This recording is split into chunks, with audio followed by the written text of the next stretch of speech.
เมื่อนี้นะมาทัน200กินข้าวเด้อทุกคนเด้อก็คือกินข้าวเช้าเนาะกินข้าวเช้ามื้อนี้ก็กินพอบรอบจอบแจ๊บเนาะกินป่นแมงดา2โต๊ะทุกคนก็มาเบิ่งนํกันครับ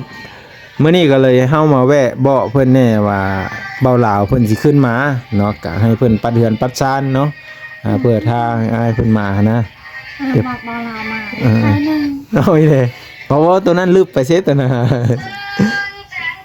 อย่าลืมปัดทูงามๆเด้อเพิ่นมาเห็นเพิ่นดีใจเด้ดีแม่นติฮะโทรตัวเพิ่นกินข้าวกินปลาเนาะแล้วก็เฮามาทันบรรยากาศยามเช้าๆคือเช้าอีหลีรอแหละเนาะตั้งแต่5 โมงพุ่นเนาะเดี๋ยววิดีโอหน้าเนาะหรือว่าเฮาติดตามเบิ่งทุกคนเนาะไผที่สามารถเข้ามาเบิ่งเข้ามาเห็นแล้วก็สามารถแสดงความคิดเห็นได้ทุกคนเด้อมื้อนี้เด้อบุญเพ็งกับบุญมีก็ยังมีทันตื่นเนาะก็รอติดตามแล้วก็รับชมไปพร้อมๆกันเนาะแล้วก็ติดตามบ่บางจะไปเอาน้ำอยู่ทางตะแล้วแน่เนาะเดี๋ยวสิพาเบิ่งถนนหนทางทั้งนั้นแน่บ้านซ่องเขาเป็นจังได๋แน่เนาะระยะการเดินทางของเฮาเนาะทุกคนอยู่บ้านทะเลบ้านเจ้าอยู่บ้านทะเลบ่ที่ว่าไปเบิ่งเฮือนมื้อนี้ก็มาแต่ดึกแต่เช้าน่ะเด้อมาลอกเก็บกระตุกก็เลยว่าสิเฮามาเบิ่งมาบ่เพิ่นนั่นแหละเนาะมาเซอร์ไพรส์อีแล้วบ่วันนี้พอบ่ไม่ได้เซอร์ไพรส์แล้วมื้อนี้คือสิมาบ่เพิ่นตรงๆเลยนะแต่นั้นสิเฮาเจอพิษกันนี่แหละโอ้เฮ็ดเพิ่นละเดะนะสวัสดีพี่ๆทุกคนเด้อเนาะสบายดีมื้อนี้คือเย็นจังป่องให้เนาะมื้อนี้เนาะเพิ่นเฮ็ดเพิ่นละเดะนะสินำปุ๊บๆอยู่เฮ็ดหยังน่ะปัดเฮือนเพิ่นน่ะโอ้คือมาปัดไปซั่นเนาะคือมีเอาน้ำเซอร์แล้วก็ถูเอามันถึงสะอาดกว่ากันบุญเพ็งไปเซอร์อะไรโอ้นอนตื่นสายแท้เนาะหลานน้อยบุญเพ็งนี่ท่านตื่นซ้ำมาตะเด็กอะไรอันนี้เบิ่งมื้อนี้บ่ว่างมาตะเด็กเด้อมื้อนี้เด้ออันนั้นเด้อบ่าวลาวเพิ่นสิมาเด้อมื้อนี้เด้อมีได้โต๊ะไม่ได้อ่ำเด้อมื้อนี้เด้อเพิ่นสิมาเว้อันนั้น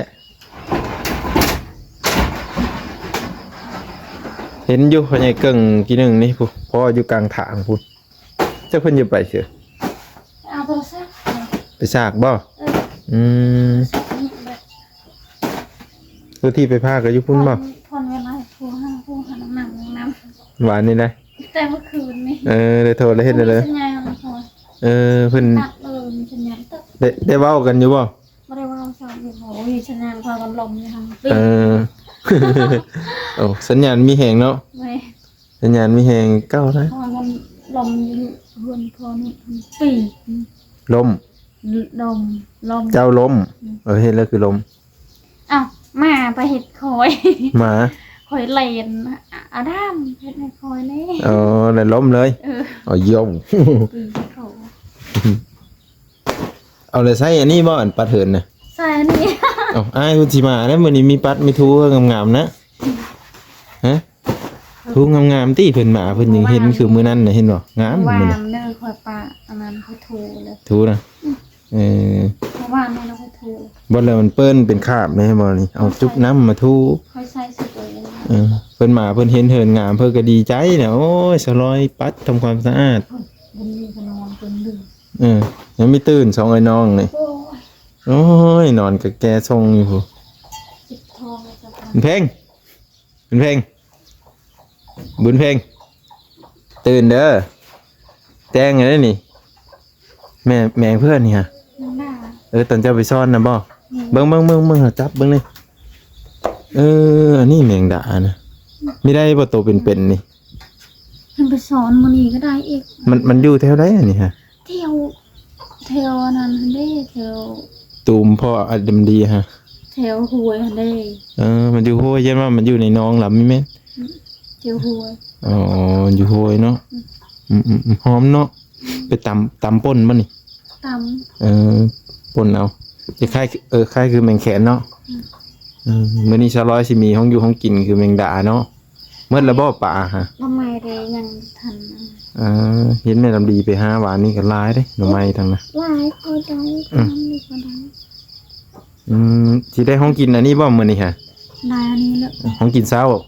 มื้อนี้เขาสิมาทันจะกินข้าวเช้าเด้อมื้อนี้ได้ เออโอ้ร้านน้อยยังไม่ตื่นอยู่เนาะคุณเพ่งเบิ่งแน่น้องเจ้านอน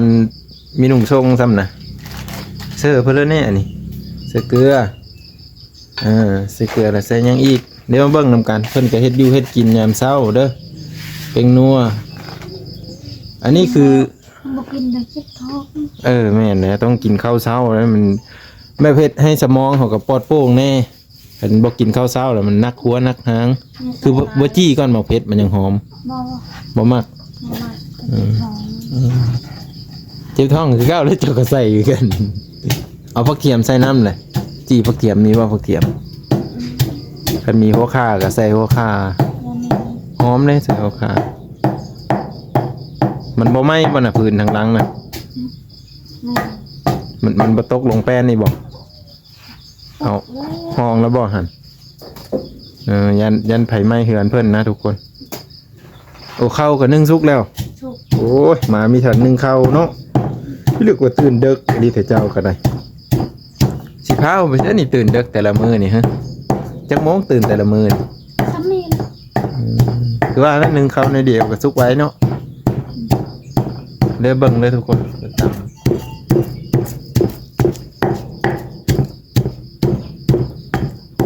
ถูกเครื่องขนาดตัวเท่านั้น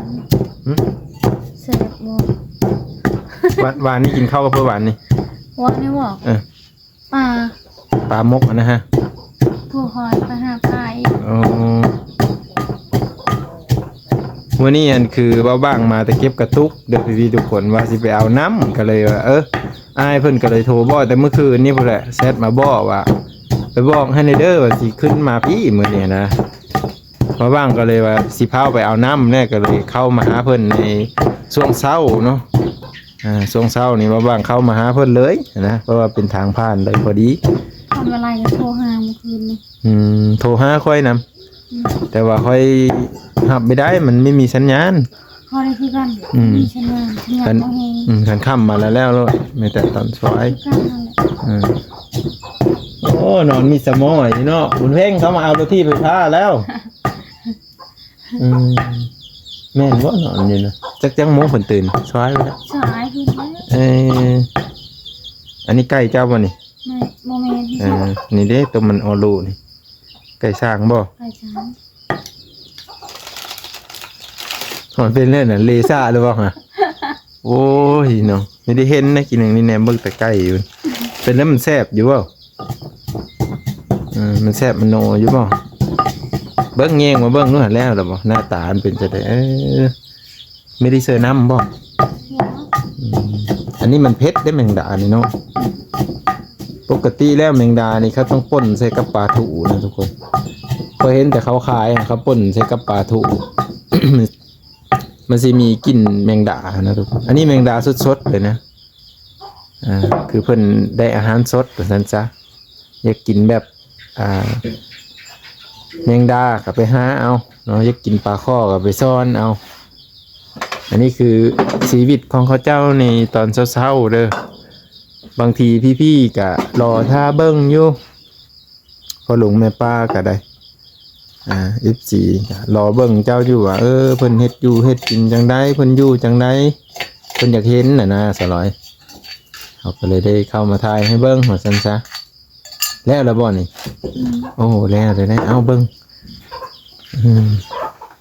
อันนี้คือหน้าตาป่นแมงดาเนาะ ปั้นข้าวจ้ำแล้วเลย เร็วเลย เอาลวกผักนำเนาะผักหวานบ่มีบ่ผักหวาน มึงอย่าผักวางค่ะลูก สิกินข้าวเลยบ่นี่ กินละ ผัวเจ้าได้ซะ มันกินเลย ผัวกินแล้ว กินครับเลิกผัว ยังจะกินหมด กินแล้วละไปแล้วเนาะ ไป ไปแต่เช้าเนาะ ไปเอาเลย อันเบัดสองคนนั้นได้ซะตื่นสายมีทันกินข้าว มากินข้าว เอาเลยโอ้เพิ่นคืนยังมีตื่นนี่เนาะ สายขึ้นแล้ว บุญเพ่งแหมไม่ได้กินขนมจ้อยบัดนี้สิกินขนมเพื่อบ่สิเฮาในเมืองได้นี่ สิซื้อมาต้อนนี่บ่มีสัญญาณเลยแซ่บอยู่บ่มันบ่เค็มบ่ฮะเจ้าก็เอาน้ำเสิร์ฟนิดนึงมันจะเป็นน้ำดีมันไฟไหม้แล้วว่าน่ะควันตัวๆอยู่เป็นอะไรเนาะไปหาไปเลยอีกเลยเนาะ ใส่ปลาแดกบ่ เขาใช่ต้องตะเล อ๋อใส่น้ำหม้อนึงต้มครั้งแน่เนาะน้ำหม้อนึงต้มครั้งแน่แล้วก็ค่าเสื้อค่ายังเรียบร้อยแล้วคันว่าสั้นก็ได้ไปหากินนี่ไปหาตอนแรงบ่หวานนี่ฮะ ตอนเลย อืมไปซ่อนนี่ไปซ่อนตอนได้นี่ตอนกลางวันหรือตอนกลางคืน กลางคืนก็ได้กลางวันได้หมด เออ อยากไป บ่อันแมงดามันออกเลยนะ ไปยำไรก็ได้นะนางนาก ลางวันก็ได้ใช่บ่ เต็มของเลย เต็มคลองเลยเอามาขายให้ในที่จ้ะซื้อเอานะบ่ได้เอาซื้อๆนะแมงดานี่นะ ที่ไปทาง โตเท่าเลยแหละขายนี่ เมื่อขายพอขึ้น จะมีจะได้บ่บัตรเติมเงินเจ้าขายแมงดาได้เอามาขายให้ได้ว่าอีหลีเด้สบาย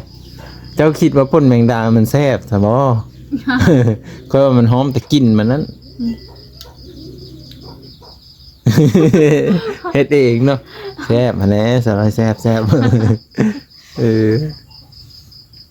ก็พออยู่พอกินนี่เนาะมกลูกหัวเนาะยังแซ่บ มกลูกหัวใส่หัวสิงไข่นะทุกคนใส่อันพังนางตู้นำเนาะ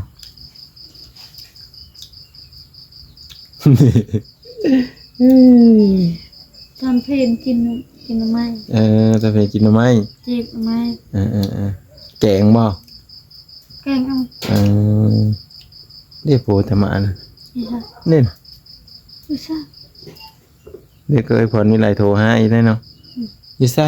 เนี่ย นี่เขาแม่หุดลายมัวเนี่ยเต็มของ แมงอันนี้นะ แม่นาลายเต็มของ เฉพาะแมงอันนี้ ไปซ่อนอยู่ไซส์แล้วบอกรุ่นน้องมันนะ เทวปาวิกอันเด้อ อืม เทวพาวิกพาวิก ได้ ทางไปนาแม่ดำดีบ่ฮอดบ่นาพ่อพระธรรมม่วงนาสิเจ้าฮะ ฮะ รอแถวนั้นเลย ให้เมียน้ำลายค่ะเท่านั้นเลยมันอยู่ค่ะ อันนี้ไรทำซื้อกิน แถวน้องสิเจ้าอันได้ซ่อนได้อยู่บ่แถวหนาเพิ่นน่ะ ได้ เพิ่นมีให้บ่ ขนาดคอยซอนเมื่อกี้มีกดเมมิวได้ เอาไป แม่งเรีย จะไปกับแม่มิ้วนำบ่ ไปซอนบวกกันนั้นเลย โอ้แสดงว่าอยู่หั่นได้เนาะ ได้ ไปก้านกลางคืนนี่เฮงสิได้แม่งดานี่ พอนุดอาจารย์ไปสอน นี่เลยมาอันนะ คือให้ได้เด้อบอกเรา ว่าอันแมงดานี่ไปเอายามเริ่มมันอย่างใด บอกเราเสร็จเอาเถอะ กลางคืน กลางคืนก็ เถ ได้ อะได้ให้ได้เอาเถอะปูน พูดแล้วนะมาบอกเขาก็พูด เนี่ยเราฮู้เลยเรามีจิตสัมผัส จะเชื่อแล้วว่ามีจิตสัมผัส โอ้โหว้าว จังโมงได้พญาเกิ้งบุญเพ็งยังตื่นนี่ ตื่นไงđó เนาะนี่จังโมงจักยามแล้วนี่5-6 โมง điều bằng thù đưa นี่เลย đấy ฮะ đấy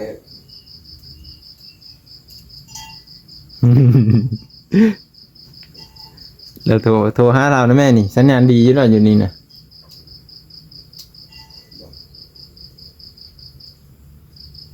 แม่นเรามีเวทไหมจ๊ะ เดี๋ยว là ừ chứ à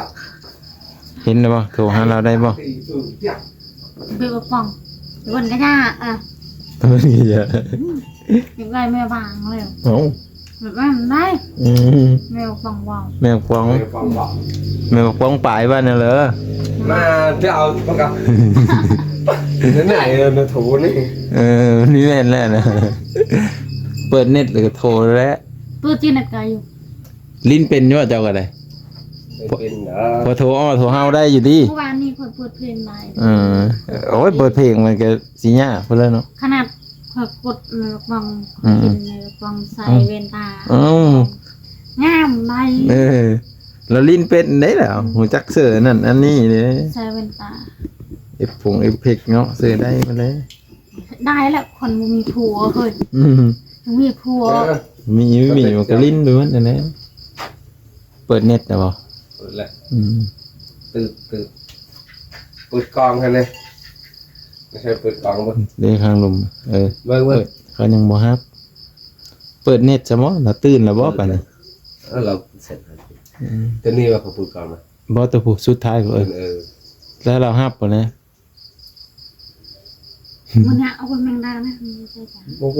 โอ้โหแบบมันเป็นแข็งเนาะ มันสิแซ่บเพราะมันได้แต่กินมันนั่นแหล้วมันนั่นมันก็ก้างขาเหี่ยว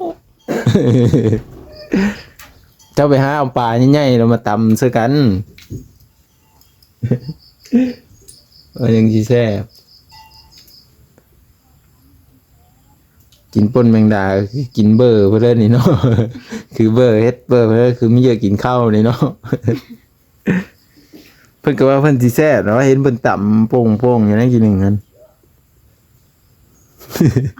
บ่ว่ากินแล้วตอนมันแห้งๆได้เป็นอะไรตอนเจะต่ำสะกกนะ ตอนนี้หอม อืมตอนนี้ดิ ทักทายสบายดีพ่อแม่พี่น้องภาพที่ทุกคนเห็นนี่ก็คือธนู มาเด้อมันแม่มเด้อ บ้านที่นี่จะเป็นส่วนเผาอาคาร มาบ้างมาแต่เช้าได้มื้อนี้ฮะ วิดีโอที่บนวิวเลยอัปเดต อืม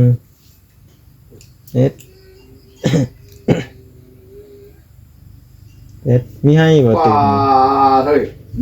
มันอย่างอันนี้คือว่าตีนขดว่าจิ้มตีนขดว่านี่นะ หืมอืม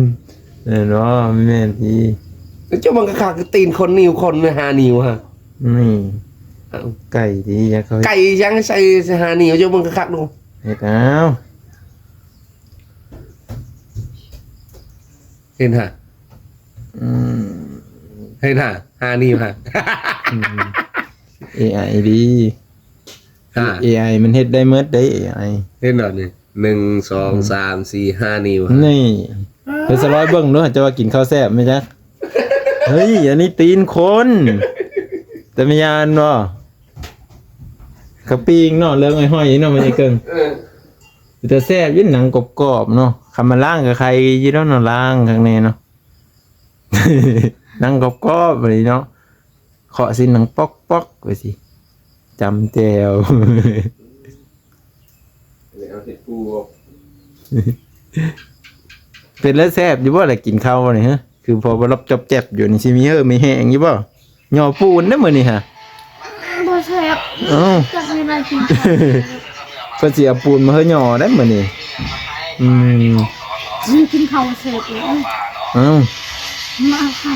อืม เข้าก็เต็มเนาะสิได้ไปซ่อนบ่มื้อนี้กะว่า ข้าเมนูมือว่า